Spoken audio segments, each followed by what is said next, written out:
ओम शांति।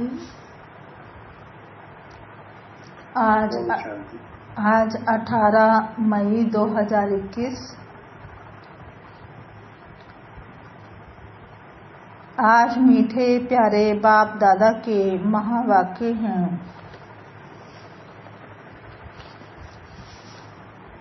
बाबा कहते, मीठे बच्चे, कालों का काल बाबा आया है तुम्हें काल पर जीत प्राप्त कराने।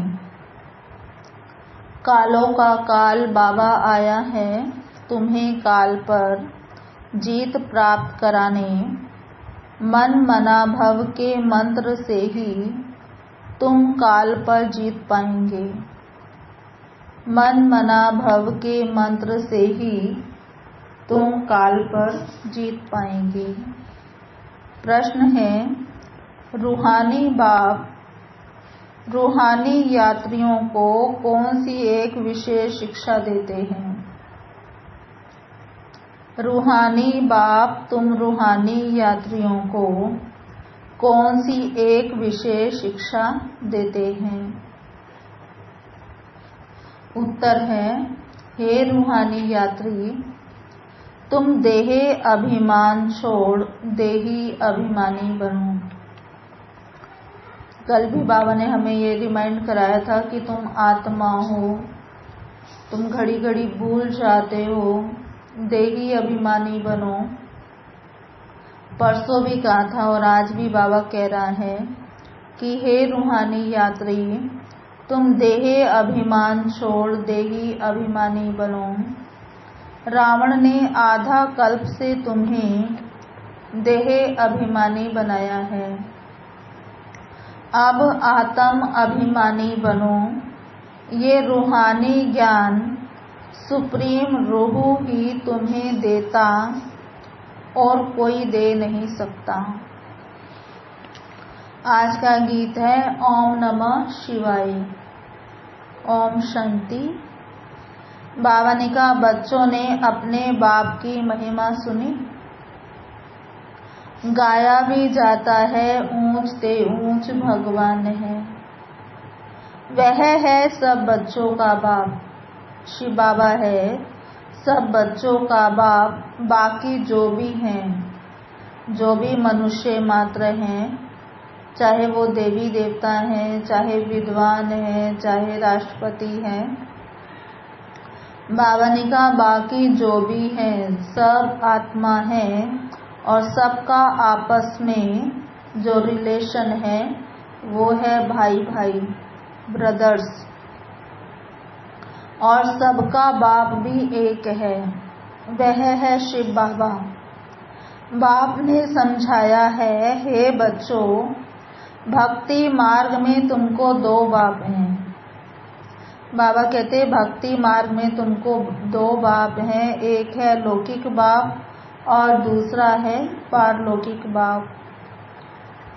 रचयिता से रचना को वर्षा मिलता है, वह है हद का वर्षा और ये है बेहद का वर्षा। बेहद का बाप तो एक ही है जिससे बेहद का वर्षा मिलता है। वह है निराकार, उसका नाम है परम पिता परमात्मा शिव। कहते भी हैं शिव परमात्माय नमः। अब वह है ऊंच ते ऊंच। तुम्हारी बुद्धि चली जाती है निराकार बाप की तरफ। अब वह रहते हैं परम धाम में ना। निराकार बाप की तरफ हमारी बुद्धि जाती है तो वो कहाँ जाएगी? सीधा ऊपर परम धाम में, जहाँ से तुम आत्माएं आती हो। बाप भी वहाँ ही रहते हैं। वह है ही सर्व का सद्गति करने वाला। उसमें भी भारत परम पिता परमात्मा का बर्थ प्लेस है। बाबा कहते, शिव जयंती भी तुम बच्चे यहाँ ही मनाते हो।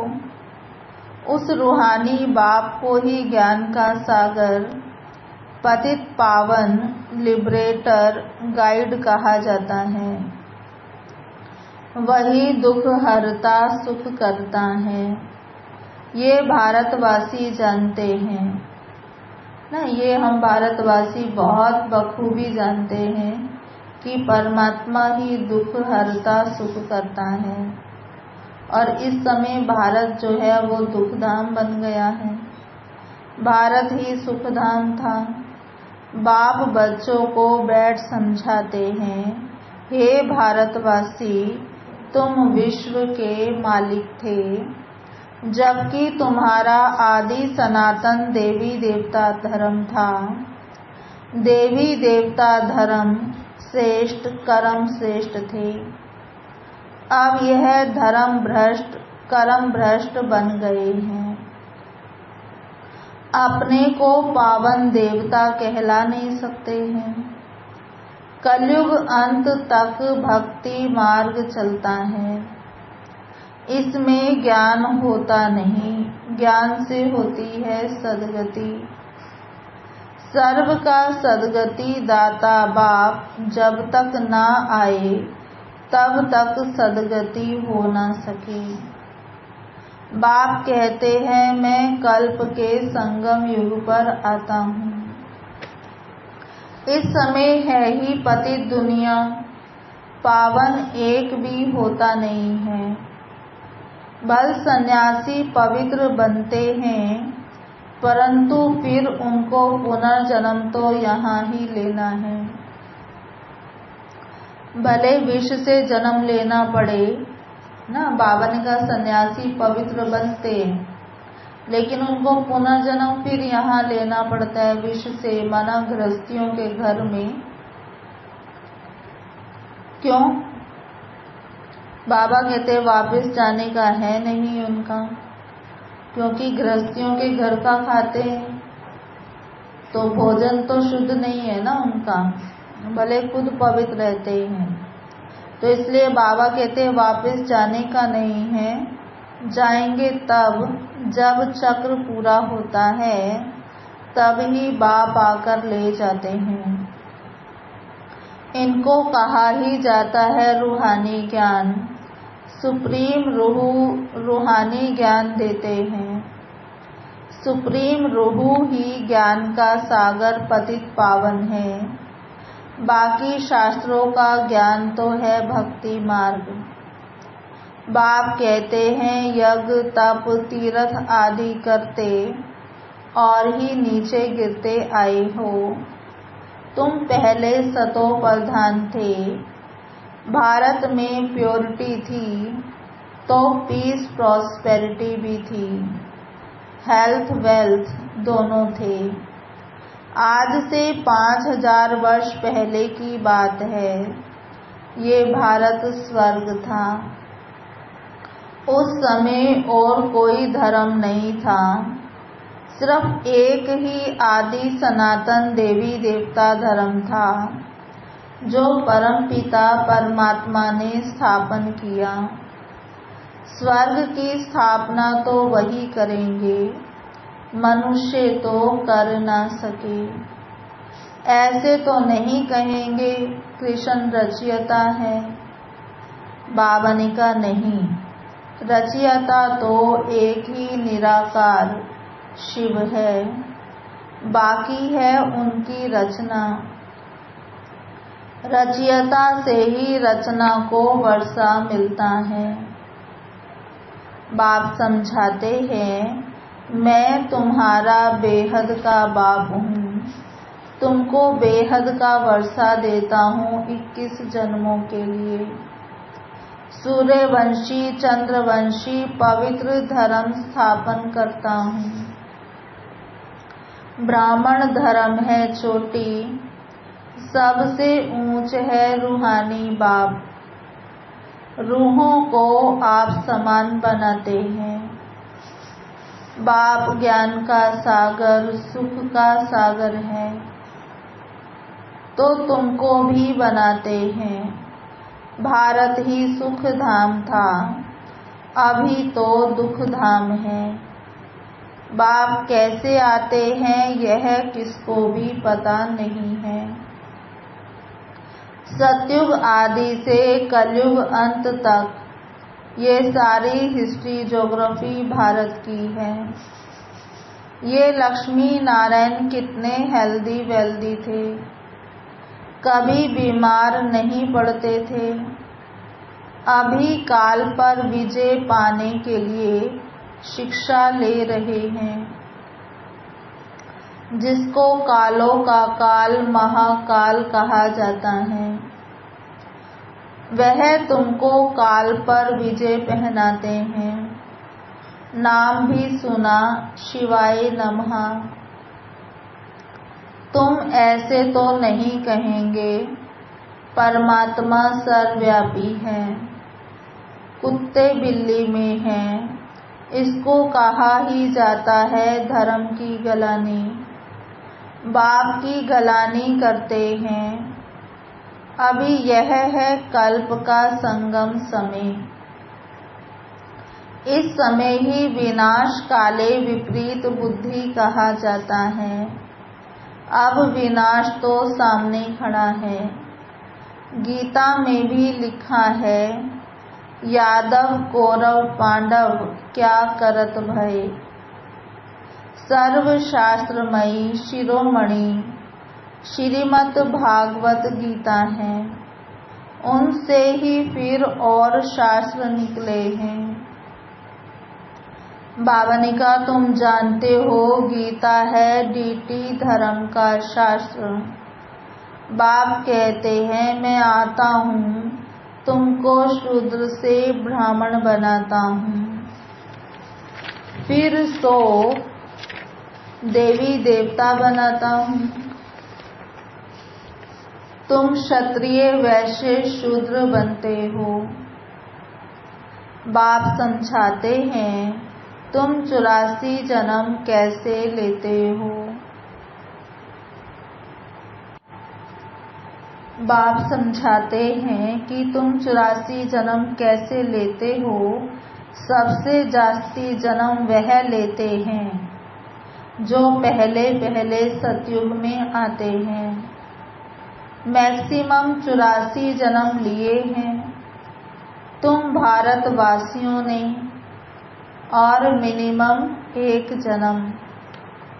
ये भी बाप ही बैठ समझाते हैं। बाप बिगर किसको भी ज्ञान का सागर नहीं कहा जाता। पतित पावन ज्ञान का सागर कहने से बुद्धि ऊपर चली जाती है। बाप ही सबको लिबरेट कर वापिस ले जाते हैं।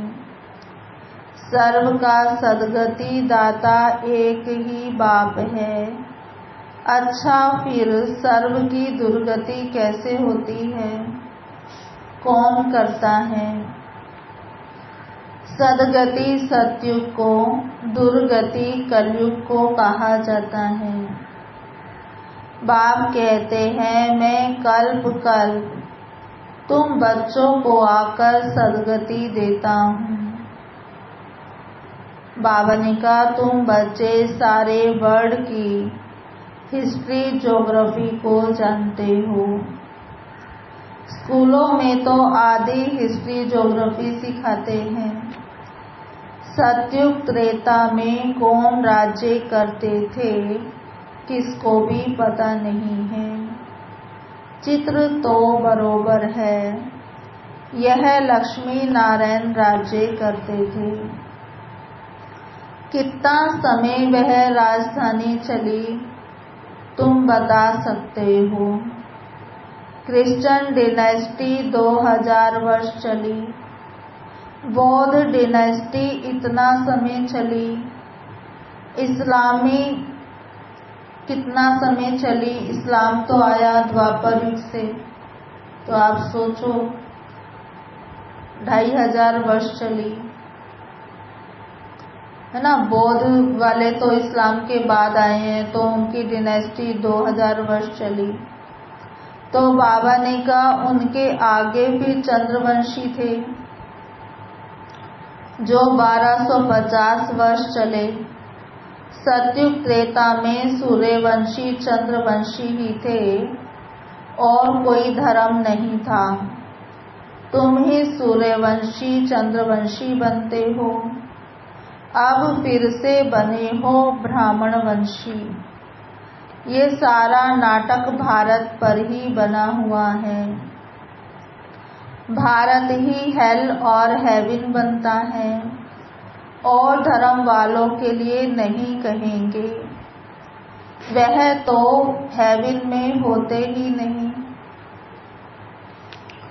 कोई मरता है तो कहते हैं स्वर्गवासी हुआ, परंतु समझते नहीं हैं नर्कवासियों को तो नर्क में ही जन्म लेना पड़े, स्वर्गवासी स्वर्ग में ही पुनर्जन्म लेंगे।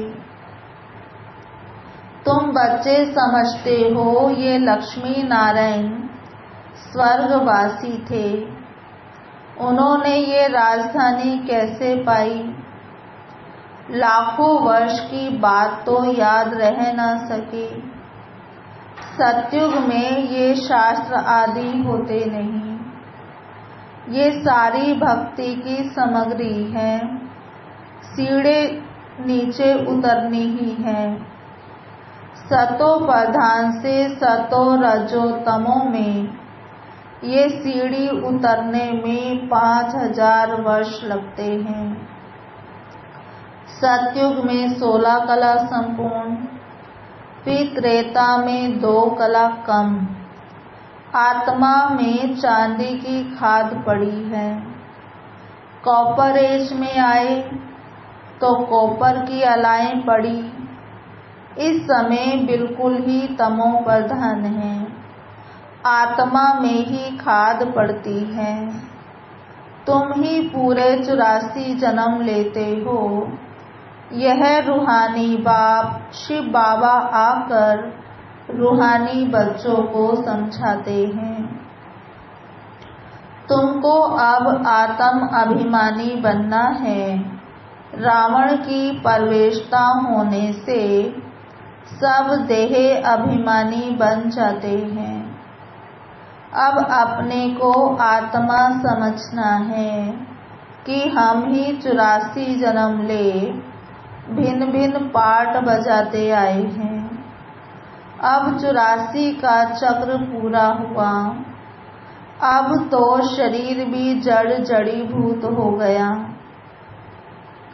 हम ही 84 जन्म ले भिन्न भिन्न पार्ट बजाया। द्वापर से फिर रावण राज्य शुरू होता है। सतयुग में है राम राज्य। सतयुग में तुम आत्म अभिमानी थे और द्वापर कलयुग में तुम देह अभिमानी बन जाते हो। ना आत्मा को ना परमात्मा को जानते हो। बाप समझाते हैं आत्मा एक स्टार है, भ्रुकुटी के बीच में चमकता है अजब सितारा। उनको सिवाय दिव्य दृष्टि के देखा नहीं जा सकता। वह बिल्कुल ही सूक्ष्म है। आत्मा ही एक शरीर छोड़ दूसरा लेती है। हम आत्मा ने 84 जन्म लिए हैं। परम पिता परमात्मा भी बिंदी है। उनको ही ज्ञान का सागर पतित पावन नॉलेजफुल कहा जाता है। परम पिता परम आत्मा में सृष्टि के आदि मध्य अंत का ज्ञान है। बीज रूप होने के कारण उनको सत चित आनंद स्वरूप कहा जाता है। बाप में जो ज्ञान है वह जरूर सुनाना पड़े।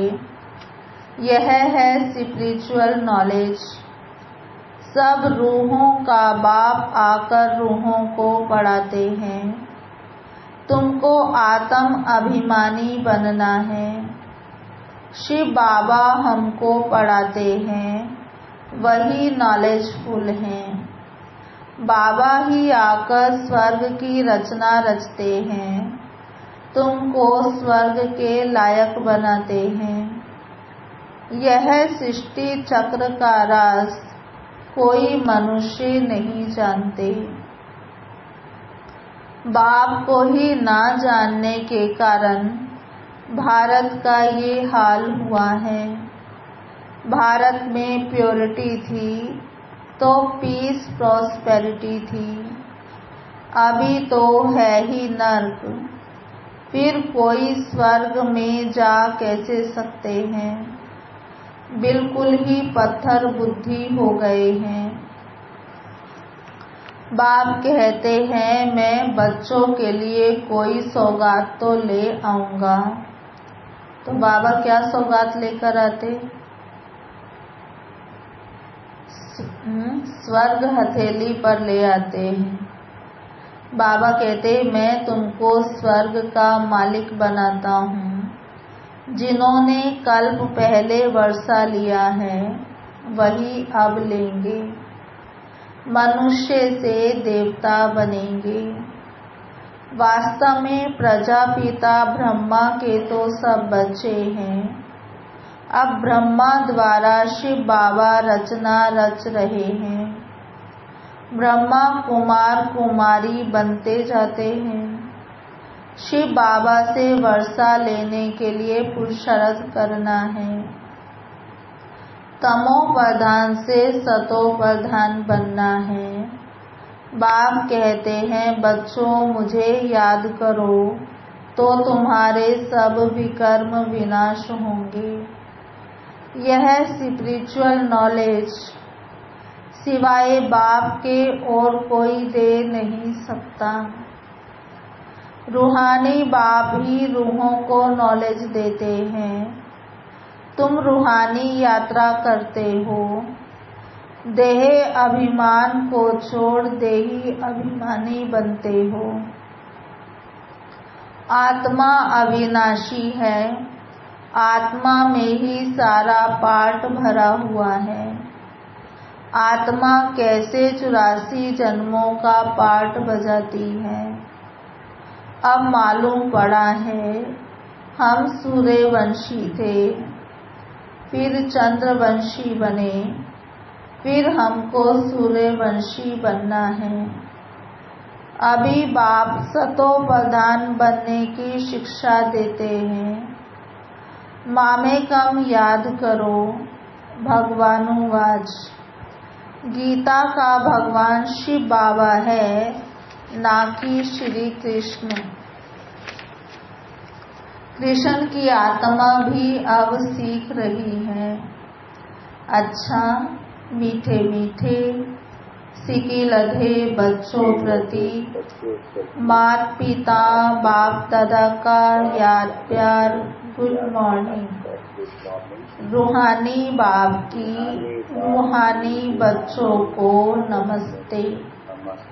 हम रूहानी बच्चों की रूहानी बाप दादा को याद प्यार गुड मॉर्निंग नमस्ते नमस्ते नमस्ते। सदा रहेंगे हंसते, बनेंगे फरिश्ते, चलेंगे परम धाम के सीधे रास्ते। धारणा के लिए मुख्य सार। पहला है रूहानी यात्रा करनी और करानी है। स्वयं को सतो प्रधान बनाने के लिए एक बाप को याद करना है। आत्म अभिमानी बनने का पूरा पूरा पुरुषार्थ करना है। रूहानी यात्रा करनी और करानी है। स्वयं को सतो प्रधान बनाने के लिए एक बाप को याद करना है। आत्म अभिमानी बनने का पूरा पूरा पुरुषार्थ करना है। दूसरा पॉइंट है काल पर विजय पाने के लिए बाप की शिक्षा को ध्यान पर रखना है। काल पर विजय पाने के लिए बाप की शिक्षा को ध्यान पर रखना है। अपने को रूह समझ रूहों को ज्ञान देना है। अपने को रूह समझ रूहों को ज्ञान देना है। आज का वरदान है, आवाज से परे की स्थिति में स्थित हो, सर्व गुणों का अनुभव करने वाले मास्टर बीज रूप भव। आवाज से परे की स्थिति में स्थित हो, सर्व गुणों का अनुभव करने वाले मास्टर बीज रूप भव। विस्तार। जैसे बीज में सारा वृक्ष समाया हुआ होता है, वैसे ही आवाज से परे की स्थिति में संगम युग के सर्व विशेष गुण अनुभव में आते हैं। मास्टर बीज रूप बनना अर्थात सिर्फ शांति नहीं, लेकिन शांति के साथ ज्ञान, अतीन्द्रिय सुख, प्रेम, आनंद, शक्ति आदि आदि सर्व मुख्य गुणों का अनुभव करना। यह अनुभव सिर्फ स्वयं को नहीं होता, लेकिन अन्य आत्माएं भी उनके चेहरे से सर्व गुणों का अनुभव करती हैं। एक गुण में सर्व गुण समाये हुए रहते हैं। आज का स्लोगन, अच्छाई धारण करो लेकिन अच्छाई से प्रभावित नहीं हो जाओ। अच्छाई धारण करो लेकिन अच्छाई से प्रभावित नहीं हो जाओ। अभी सुनते हैं मातेश्वरी जी के अनमोल महावाक्य। हेडिंग है, जिसका साथी भगवान है उनको क्या रोकेगा आंधी और तूफान। हमारी मातेश्वरी मम्मा जगदम्बा, जिसको बाबा ने ज्ञान की देवी सरस्वती कहा, वो हर एक पॉइंट पर इतना अच्छा क्लियर करके समझाती थी। तो आज भी उनके इस पॉइंट पर कि जिसका साथी है भगवान उनको क्या रोकेगा आंधी और तूफान। अब मम्मा ने इसका विस्तार किया। मम्मा कहती कि देखो, ये गीत सिद्ध करता है कि आत्मा और परमात्मा दो चीज हैं। ना ईश्वर सर्वव्यापी है, क्योंकि जिसका साथी है ईश्वर, अगर वो हाजिर होता तो फिर सृष्टि में इतना दुख क्यों होता। मनुष्य इतने कंगाल मोहताज क्यों होते। परमात्मा तो सुख स्वरूप है, तो सर्वव्यापी परमात्मा कहना गोया परमात्मा की इंसल्ट करना है। भगवान के हाजिर होते हुए दुनिया सुख स्वरूप होनी चाहिए या दुख स्वरूप। फिर परमात्मा को पुकारने की दरकार ही क्या है। तो इस समय माया सर्वव्यापी है ना कि परमात्मा हाजिर है। परमात्मा सिर्फ एक बार संगम पर आता है, तब उनको हाजिर नाजिर कह सकते हैं। बाकी उनकी याद सबके दिलों में जरूर व्यापक है। शरीर को चलाने वाली शक्ति तो हर एक में भिन्न भिन्न संस्कार वाली आत्मा है, ना कि परमात्मा है। अब विचार करना है कि परमात्मा का साथ क्यों लिया है। इस माया के आंधी और तूफान से पार होने के लिए तो जरूर कोई माया का तूफान है, जिससे पार होने के लिए उस परमात्मा का साथ हम आत्माएं मांगती हैं। अगर वो हाजिर होता तो माया की ना उलझन होती, ना उनका साथ लेने के लिए याद करना पड़ता। तो हम आत्माओं और परमात्मा दोनों का इस खेल में पार्ट है। तो जब परमात्मा आता है तो उनका पूरा साथ ले उनका हो जाना है, तभी माया के तूफान से छूट पाएंगे। भल वो सबका सुखदाता है, परंतु जो प्रैक्टिकल में उनका सहारा लेते हैं उन्हों को ही साथ मिलता है। तो उन बच्चों को एक्स्ट्रा प्राप्ति होती है। भल वो दुनिया के अंदर आए उपस्थित हुआ है, परंतु ओहो आश्चर्यवत दुनिया इनको ना जानने के कारण इनका साथ नहीं लेती है। अगर इनका पूरा साथ पकड़ ले तो मदद देने में मशहूर है। कहते हैं एक कदम तुम आगे बढ़ाओ तो 10 कदम हम आगे आएंगे। तो वो संपूर्ण वर्षा देते हैं जिसमें कोई अपूर्णता नहीं होती। अच्छा, ओम शांति। ये थे आज के बाबा के महावाक्य। और अभी सुनते हैं आज का अव्यक्त इशारा। अशरीरी बनने के अभ्यास में बाबा ने कहा, 1 सेकंड में चोले से अलग तभी हो सकेंगे जब किसी भी संस्कारों की टाइटनेस नहीं होगी। जैसे कोई भी चीज अगर चिपकी हुई होती है तो उनको खोलना मुश्किल होता है। हल्के होने से सहज ही अलग हो जाते हैं। वैसे ही अगर अपने संस्कारों में जरा भी इजीपन नहीं होगा तो फिर अशरीरीपन का अनुभव कर नहीं सकेंगे। इसलिए इजी और अलर्ट रहो।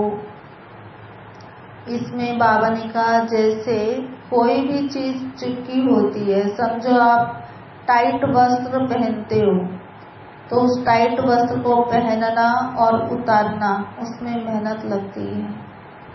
ऐसे ही बाबा ने कहा हमारे जो संस्कार हैं, पुराने संस्कार, वो भी हम आत्मा के साथ चिपक गए हैं, टाइटली चिपक गए हैं।